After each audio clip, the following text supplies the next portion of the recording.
that was a disaster of a start there for our first run through. So we're just going to transition to just doing it on YouTube right now. My name is Connor Riley. This is Connor in Coverage. We come to you every Tuesday night talking the latest in Georgia football, recruiting, anything else you want to know about. This Saturday, we've got G-Day. It's the first big chance to see this Georgia program. We've got a ton of stuff to cover on today's show.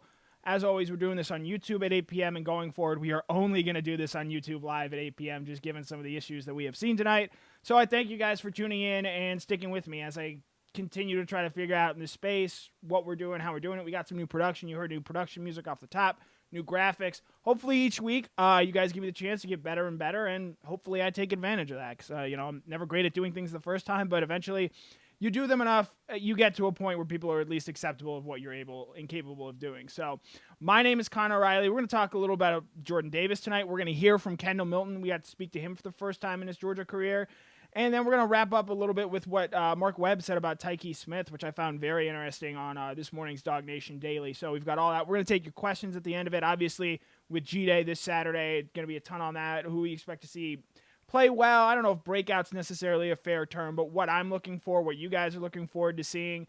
The weather hopefully is supposed to be okay, not fantastic, but also not rainy. So we'll see how it looks on that front. But thanks for all for tuning in tonight. I appreciate you sticking with me. We had a little technical issue with our first run through, but we're going to dive right in now to Nakobe Dean talking about Jordan Davis 2.0. And Jordan is someone who's could have gone pro after last year, and quite frankly, I think he would have been a second or a third round draft pick in the NFL draft, and he elected to come back very much to be a leader on this Georgia team. He is going to get to play a game in his hometown in Charlotte to open the 2021 season against Clemson, and I think that did mean a lot to him. But Jordan Davis is somebody who I think could potentially make that big step forward. From right now, he is a name that every SEC fan needs to know, or at least should know. He is one of the most disruptive defenders in the entire country, the best run defender in the country in my mind. Georgia's led the country in rush defense in each of the last 2 seasons, and Jordan Davis is absolutely the biggest reason why that is the case. But he came back, I think, to improve as a pass rusher and make a bigger difference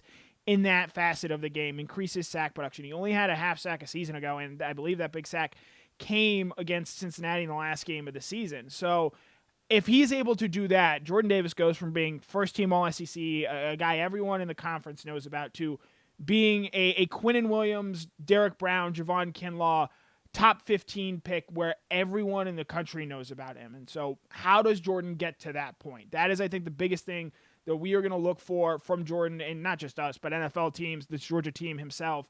How does he get to that next step? And I asked Nakobe Dean because I think Nakobe Dean is someone who benefits more from the presence of Jordan Davis more than anyone. It is a symbiotic relationship where both sides really benefit, and I think the Georgia defense as a whole benefits from having both of them. But he is someone who, again, has a great relationship with Jordan. Those guys are going to be two clear leaders on the Georgia defense this year. And I asked Nakobe, one, when you found out back in January he was coming back, what was your reaction? And two, how have you seen him continue to grow and develop this spring and as he goes out and tries to become, I think, a better leader for this Georgia program? And his answer was pretty interesting, and I will note here, if you're watching along on video, you will see a bald-headed Nakobe. He recently shaved his head. Says he's going to start growing it out again for the season, so if you're a little jarred by what you see with Nakobe here, it's okay. We were his first couple of questions were about why he got his hair cut, but listen to what he has to say about Jordan Davis here. I thought it was really quite interesting. I thought Joe was coming back, it brought a big smile to my face. I had to call him. Well, not call him, but text him and, basically know that, yeah, like, I'm glad he coming back. Basically, I had to let him know that I'm glad he coming back. And, him just not just his playing ability, but his leadership and how he, get those other guys on the front going also. That was just great. I've seen from this whole time I've been here. I didn't catch him when he was a freshman. I wasn't here yet. So it's just been dominance and basically more leadership, a step of leadership. So, yeah, you hear that last word there. He is continuing to dominate. And that's something I certainly expect him to do in the spring. And the biggest thing with Jordan, from an on-field standpoint, is just going to be how does he improve as a pass rusher? How does he impact that part of the game? Because traditionally in those third and long situations, he has not been on the field. They have gone Trayvon Walker and Jalen Carter last season anyway as those interior pass rushers on third and obvious situations. But with Adam Anderson playing more of a star designated pass rusher role, with Trayvon Walker sort of bumping out a little bit to being an edge rusher in those situations. You wonder if Georgia puts Jordan Davis on the field there because while he might not be the refined pass rusher that Trayvon Walker is or have that straight line speed to get off, he can take up blocks and open things up for a guy like a Jalen Carter, for a guy like a Trayvon Walker. And I'll be really interested to see how that, even if it develops, we don't get a chance to see it on Saturday at G-Day, but how this develops this fall, starting against Clemson, which, quite frankly, Clemson's offensive line got its behind kicked against Ohio State, and that was a big reason why they lost that game that night. And Georgia's defensive line, in my opinion, is every bit as good as that Ohio State defensive line was a year ago, and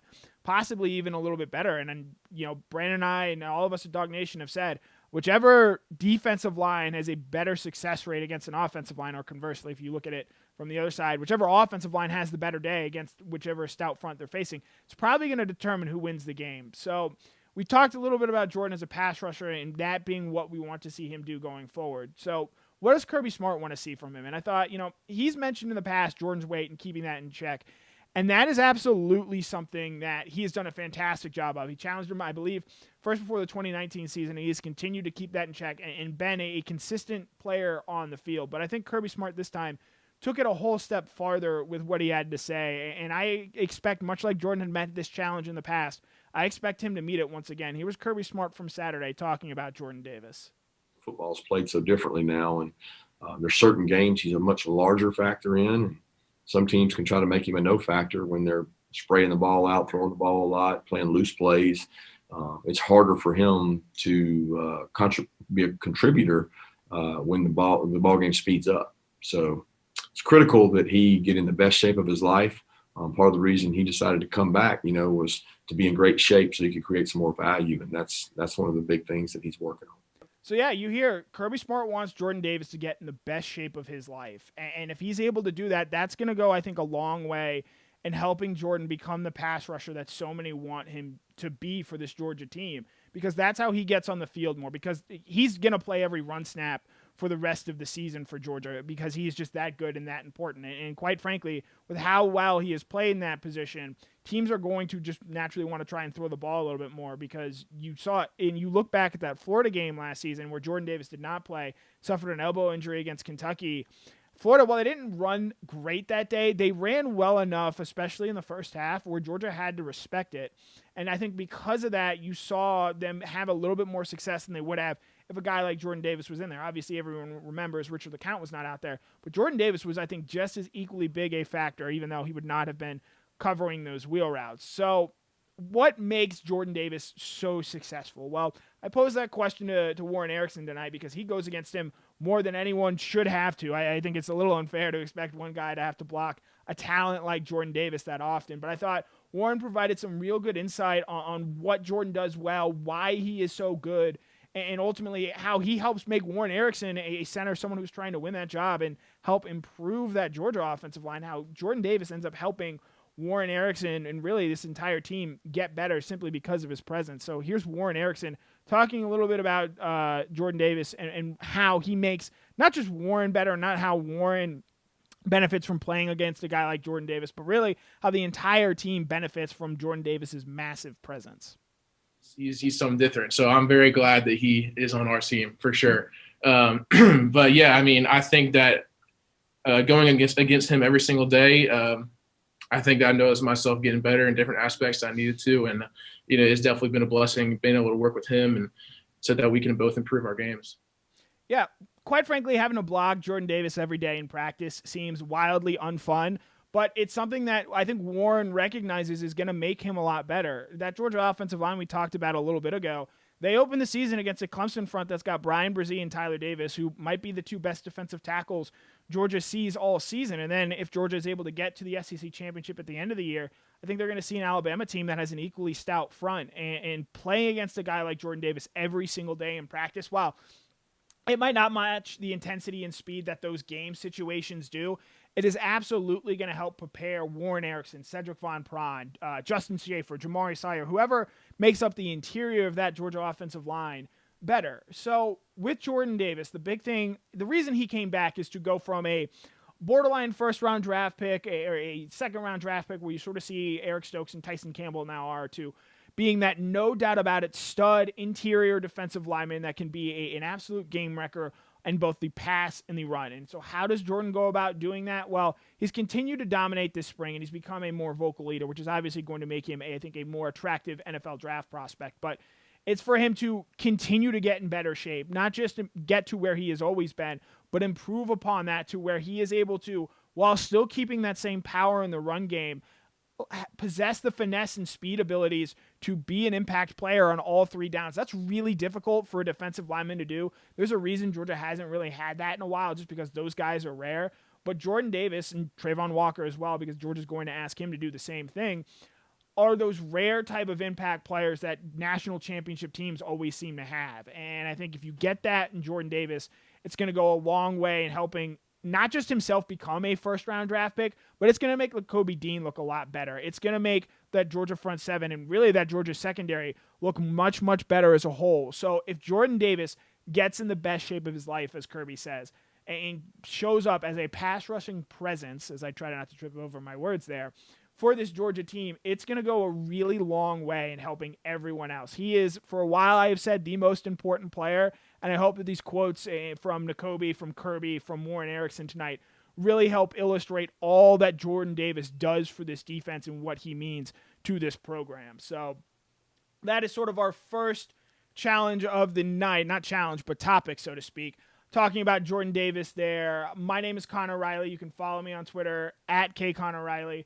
Talking a little Georgia football here tonight. We just touched on Jordan Davis for the first segment of our show. We're going to transition here in a little bit to Kendall Milton, but keep asking your questions. I see the Sacred Grove asking who's in the middle with him. Devontae Wyatt is going to play a lot there at that starting defensive tackle spot, and Jalen Carter, not necessarily in a starter's role, but he is someone who I think is going to play an important part in this Georgia defensive line going forward. Keep your questions asking throughout the night. We're definitely going to hit a lot of them towards the end of the show, but moving on here to our second topic, I don't know if there is a more popular player, at least based on social media, than one Kendall Milton. He had a very flashy, I would say, freshman year where his statistics actually weren't quite as good as what Dejon Edwards did in the later part of the season, but made some real highlight plays against Auburn, Tennessee, Alabama in that early stretch, and really looked like a player who was going to sort of continue to uphold that RBU standard. And that is something Kendall even spoke about tonight. I don't have that clip of him mentioning it, but Kendall,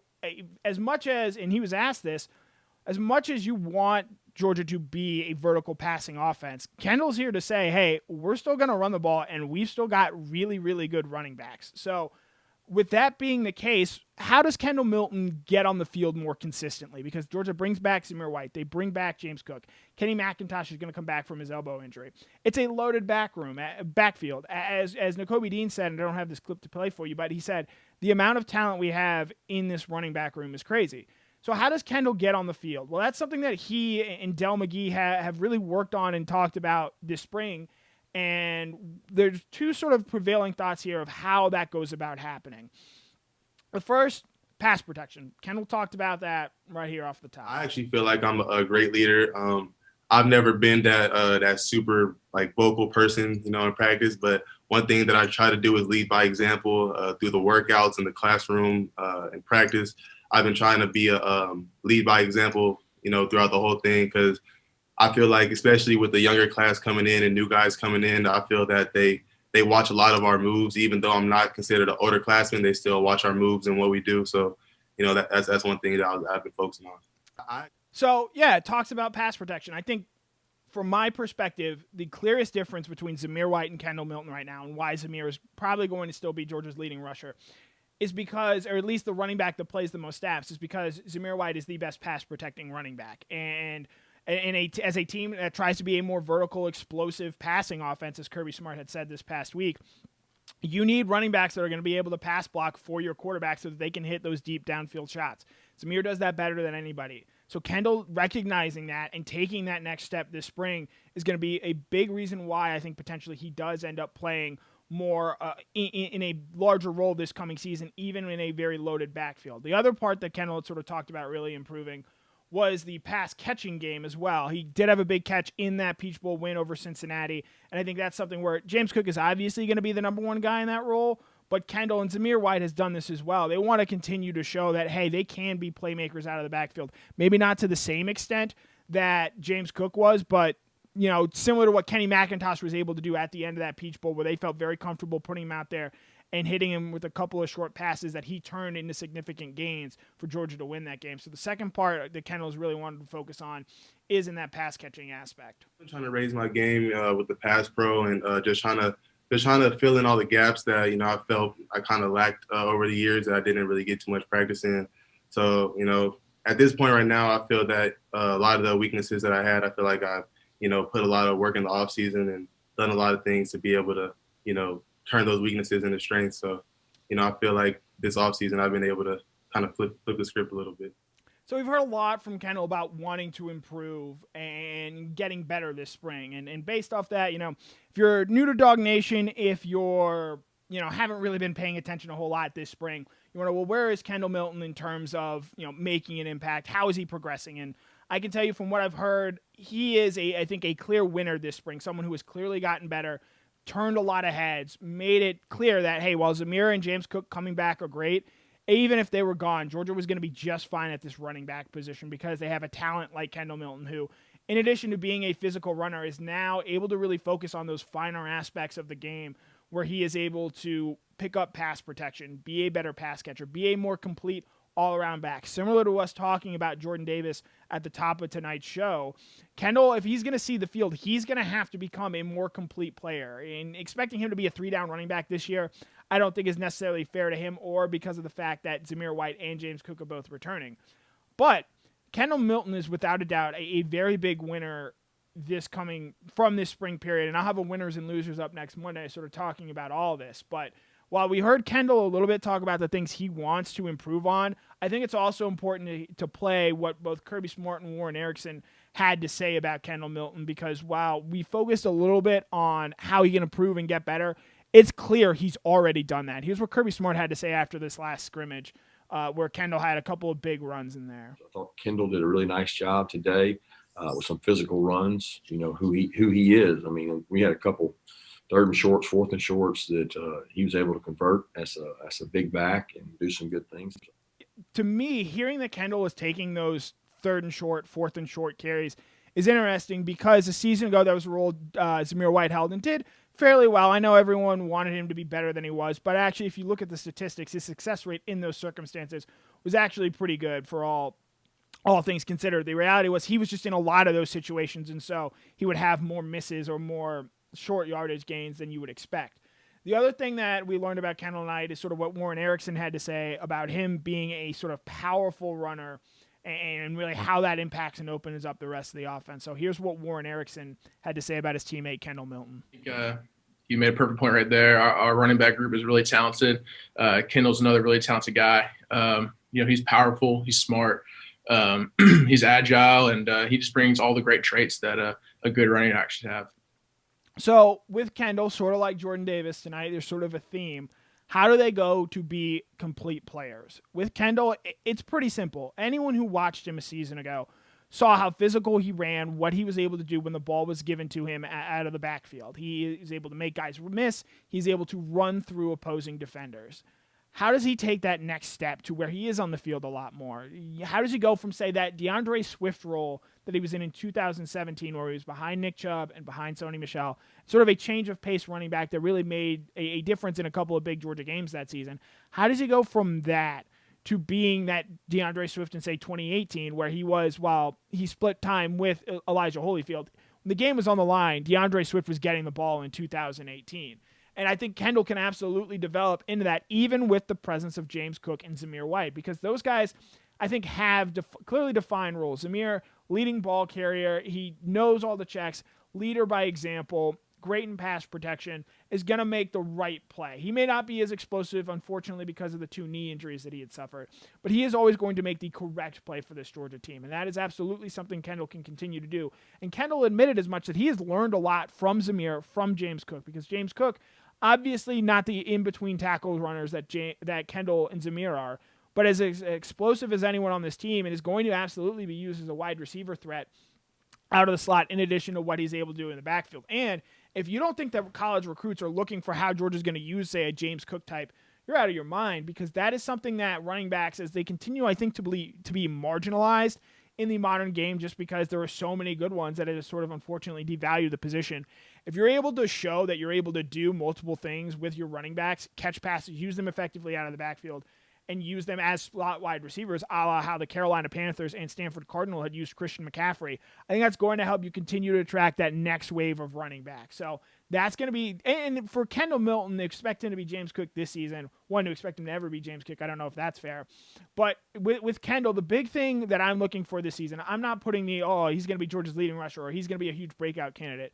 Is he situationally, is he in the game? Is he in those third down passing situations? Is he asked to be a pass protector? How does he handle catching the ball out of the backfield? Because it's obvious to anyone who's seen him play that he can physically run the ball. And as Georgia still tries to be a more explosive vertical passing attack, the ability to run the ball downhill with sort of a smash mouth style, as the Arthur Smith Tennessee Titans had done the past couple of seasons, can absolutely help both areas of your game in terms of being a physical running team and also being a vertical passing threat. So how does he do in those small situational settings? I think is going to be very important. And I would expect Kendall to see quite a bit of those on G-Day. He might not have a ton of carries. Quite frankly, I don't expect Georgia running backs to have a ton of involvement on Saturday. I expect this to sort of be a passing exhibition and sort of see, one, how do you get more reps out of these young wide receivers with a couple of them injured?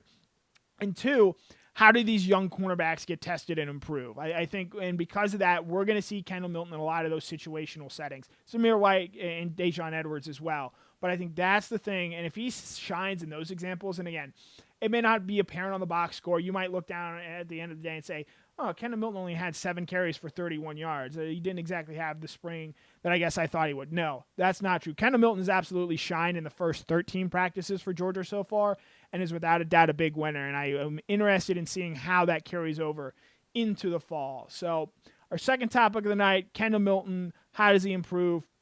Become a sort of more complete player, and we learned how does he turn his weaknesses, or what were his called weaknesses, into strengths. I think that is absolutely going to be something to look for on Saturday's G-Day. My name is Connor Riley, resetting things here a little bit. This is Connor in Coverage.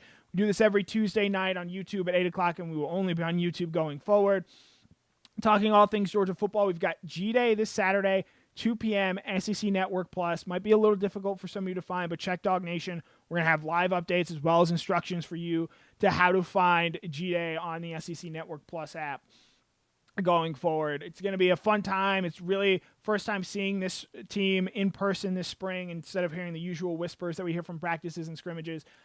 There will be some fans there, I believe 20 to 25% capacity, essentially what we saw this past season, but I'm excited for it, and hopefully lives up to the hype. Hopefully we get great weather, and we quite frankly get to learn not a lot, because Georgia does play Clemson to start next season, and they're going to hold some of their cards close to the vest, but get a good idea of who's made small progressions that come September 4th when Georgia opens against Clemson can make those big progressions. But one guy that is going to be, I think, a very important part of this Georgia defense will not be there on Saturday, or at least out there playing, and that is TYKEE Smith. Smith, as you guys know by now, transferred in from West Virginia to reunite with Jamil Adai, and we were talking, we got a chance to talk to Mark Webb earlier today on Dog Nation Daily. Mark Webb is going to be speaking at the UGA bookstore, signing autographs at the UGA bookstore on Friday from 4 to 6 p.m. Make sure to stop by and check them out.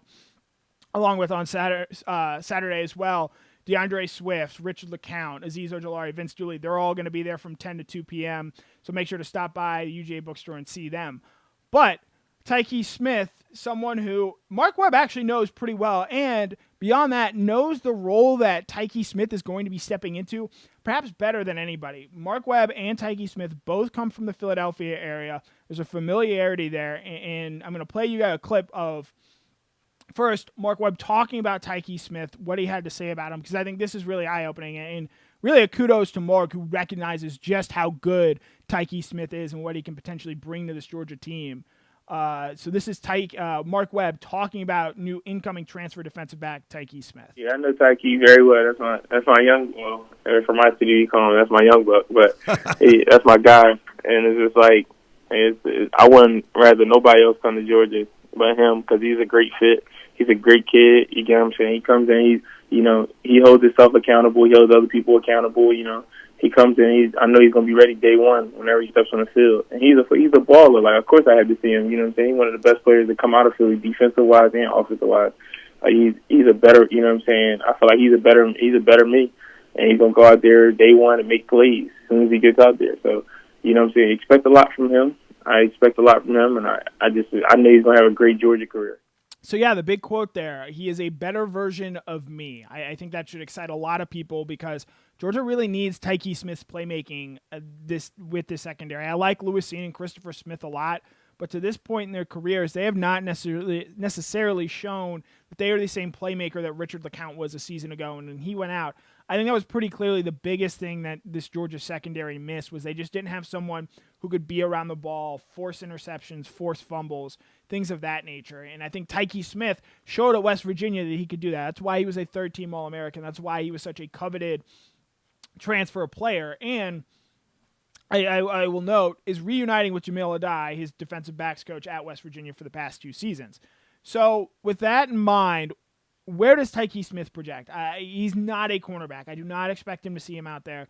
Georgia will try him in certain situations, I am sure. He is not going to be a cornerback for this team. I think you're going to see him for next season at that star position because I think Georgia likes what they have in Lewis Cine and Chris Smith back there at safety. And I think he fills a pretty easy hole that Webb filled very well for the last 2 seasons. I wouldn't call him a fantastic player, but certainly a capable player and one that is going to be taken in this month's NFL draft. But what exactly is that star role ask you to do? And Mark, I think, gave a really great answer today on Dog Nation Daily when talking about that, because this is sort of the things that TYKEE Smith is going to be asked to do. And as you listen to Mark here, it's quite a lot. I feel like the nickel is more like it has many faces to it, so you can really play anything. You can end up playing. Sometimes you can end up playing the number one. Sometimes you can end up playing tight end. You can play slots. You can play running back. You do a lot of zone drops. You do a lot of blitzing. You do a lot of run stopping. Sometimes you have to take on somebody that's 330 pounds. You get what I'm saying? It's a lot of different things that, you know what I'm saying, the nickel will take on. It's a multifaceted thing. Like, you can't just have one perfect nickel. Like, you can't have just a fast nickel. You know what I'm saying? You want somebody that's just multi, you know what I'm saying, that's balanced. You know what I'm saying? And a nickel, you got to be able to do a lot of different things. And you can't be scared when you're a nickel. You got to, you know what I'm saying, basically be an anchor to the team. Sometimes some of the things you do might not be seen, but, you know what I'm saying, you're doing a lot. Like, you're doing a lot for the team, and it really helps if you can, you know what I'm saying, if you can be effective at nickel. So, yeah, as Mark Webb really explained right there, TYKEE Smith's going to be asked to do a lot of different things. Now, Georgia's not just going to use Smith at that star position. You're going to put Adam Anderson in there in certain situations as well. They're going to move guys around. Latavius Brini is someone that has played this spot, and I expect him to push for playing time there come the fall as he started the Peach Bowl last season when Webb was out with an injury. So you have all that out there, and really what Smith is going to be asked to do. He's obviously going to be asked to cover slot guys at that sort of nickel/star role, and money dime is something he could potentially play as well for Georgia. But I think the biggest thing with Smith is once he gets in here, how does he sort of change how this back end of this Georgia defense plays? Because obviously, even with him back there, these Georgia cornerbacks are still going to be very green. I would expect them to not have the best of days on Saturday. And quite frankly, I think you live with that if that means that the Georgia offense is explosive in making those big downfield plays. Cornerback is obviously going to be Georgia's biggest game one worry or issue.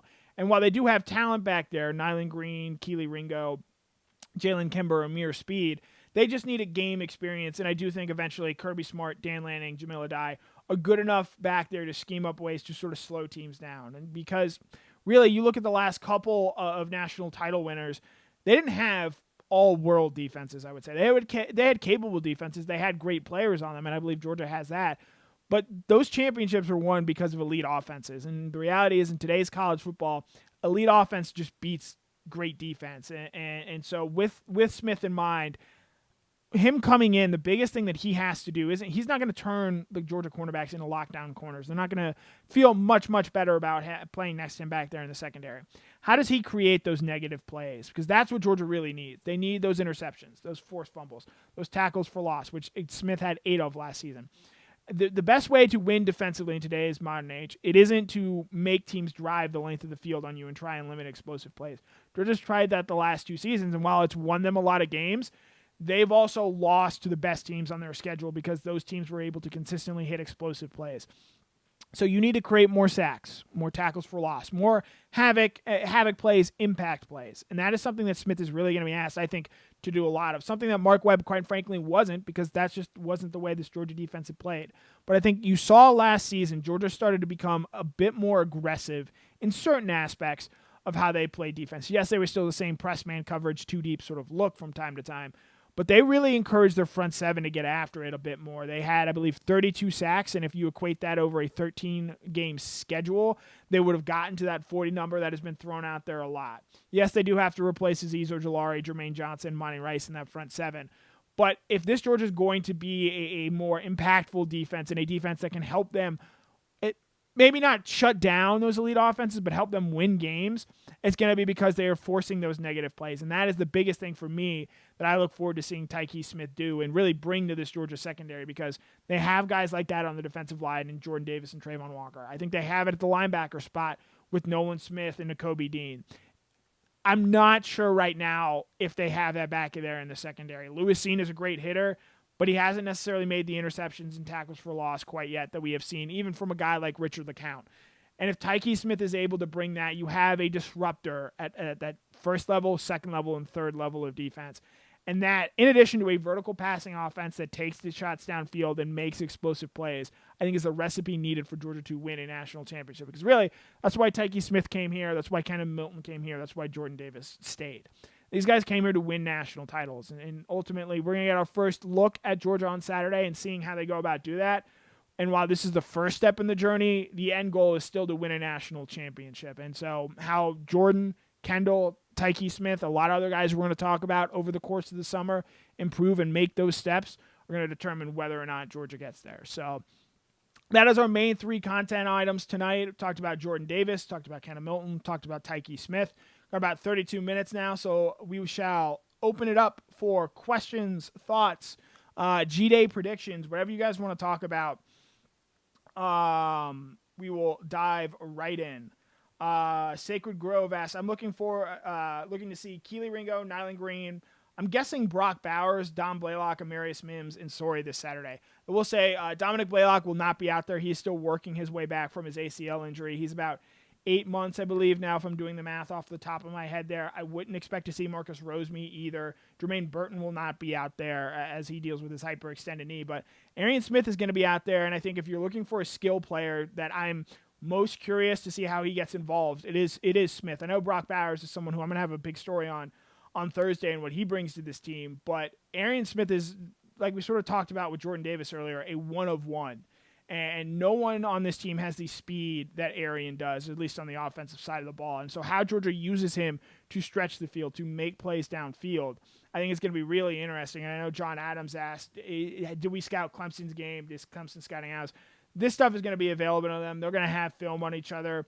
I wouldn't expect Georgia and Todd Monken to go deep into his bag. I think I would expect a fairly vanilla Saturday there. I would say these first couple of scrimmages that we have seen on previous Saturdays have maybe been a little bit more in-depth. And the big thing that always comes with G-Day is it is one of 15 practices. And remember that. It is one of 15 spring practices. So just because it is the one that the fans get to attend in person and they get to see, it isn't necessarily more important or more important than the 14 that preceded it. It can be really good for a couple of different guys and just interesting for coaches to see how they perform under the pressure of the lights.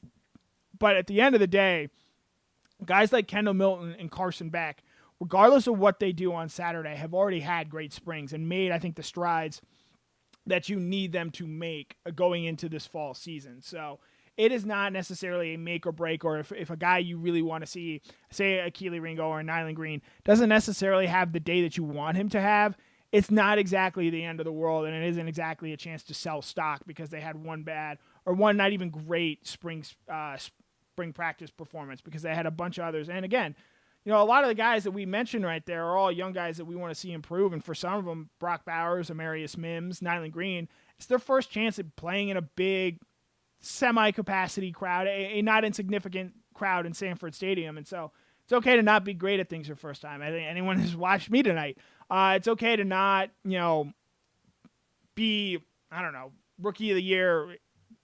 I am totally blanking right now, but you guys get the metaphor that I'm going for. You're not going to hit a home run your first at bat every time. And so because of that, it's okay if a Nyland Green gets beat in a coverage, if Brock Bowers drops a pass, because at the end of the day, these guys have another 15 plus practices in the fall to get ready for that first game.